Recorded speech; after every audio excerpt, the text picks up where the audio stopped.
business is. Discounted, value of future cash flows, net present value. I mean, these are tools. They're not.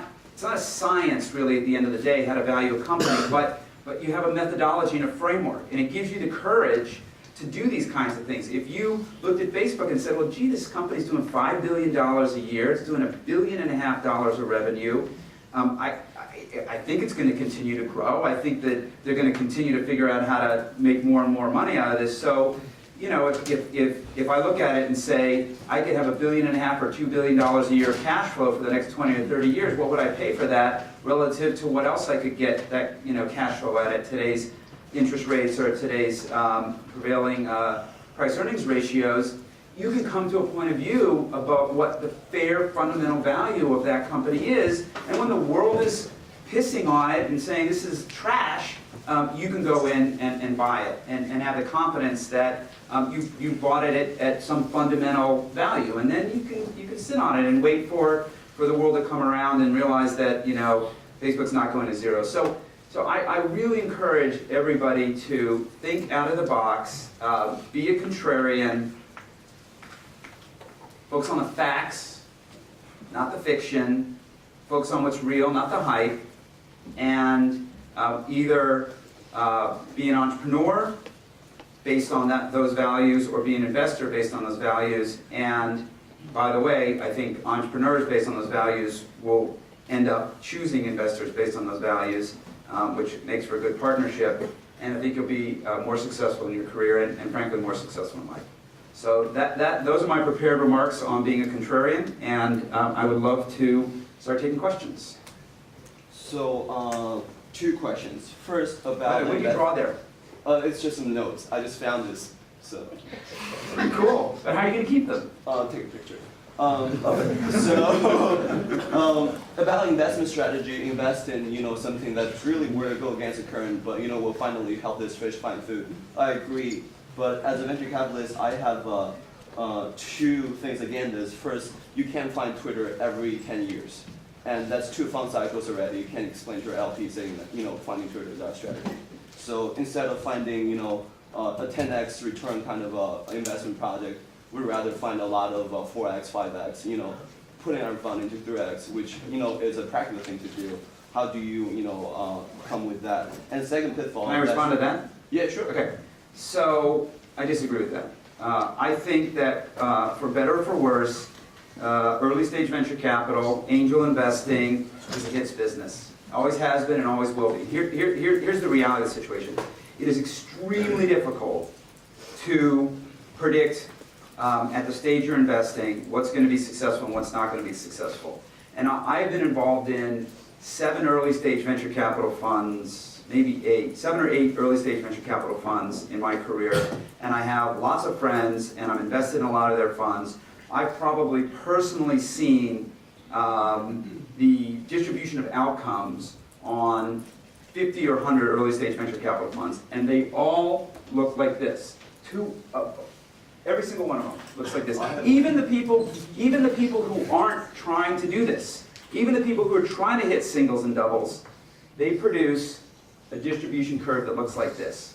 This being the number of companies that they get 10x on, and this being the number of companies they get 3x on. It's even steeper than this, and this being the number of companies they lose money on.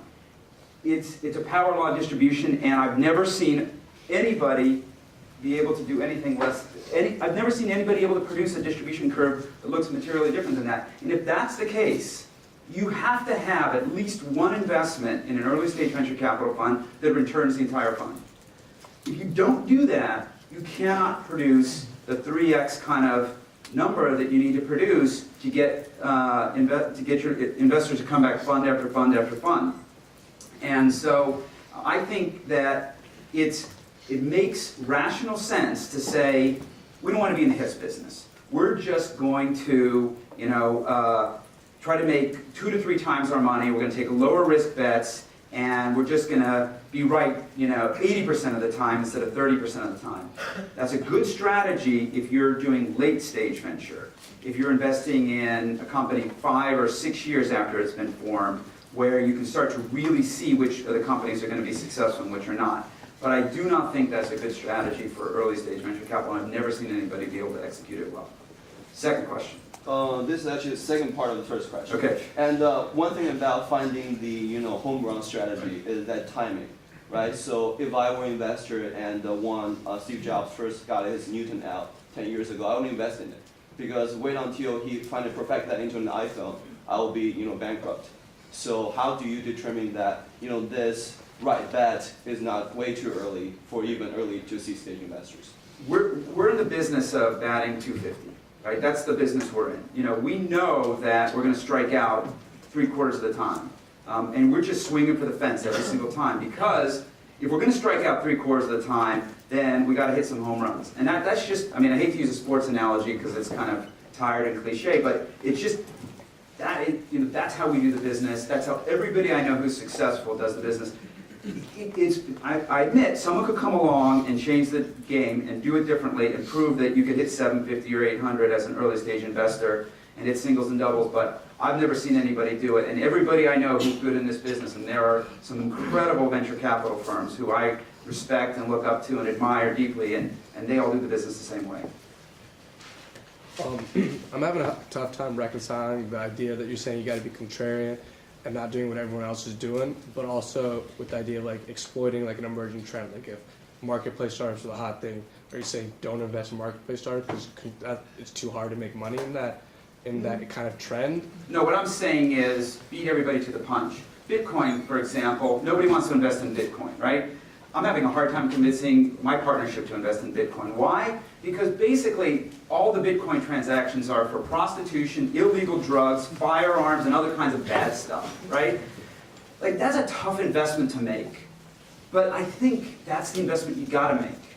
Because once it becomes a legitimate thing, and real people are taking Bitcoin for real things, and it moves from the lunatic fringe to the mainstream, it's going to be too late. So that's what I mean by it. Yeah, I guess I kind of have a related question. I think they say economists have predicted like 10 out of the last 5 recessions. You keep picking extreme events, and eventually it happens. It's easy to be contrarian and wrong. Right.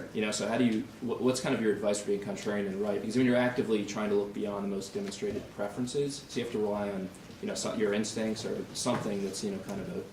I like to use the stuff, and I've been trying to figure out how to transact in Bitcoin without breaking the law.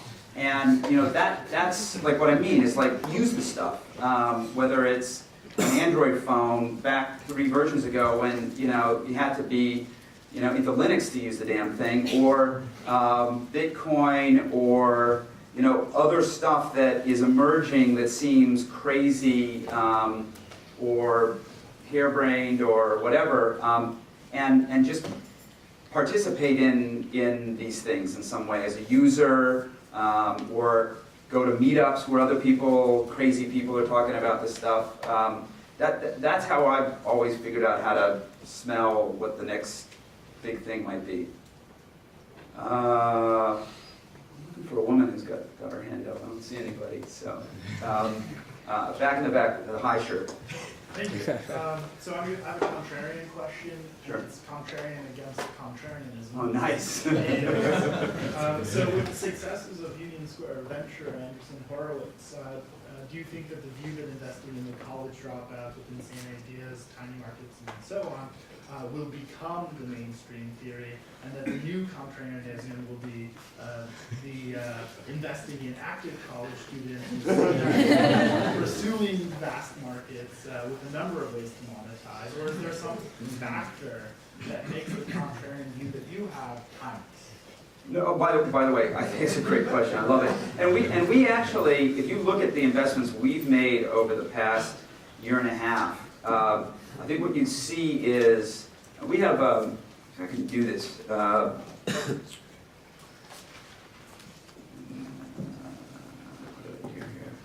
I got it. Thank you. I don't know how this is going to look on Internet Explorer. That's another thing I don't use.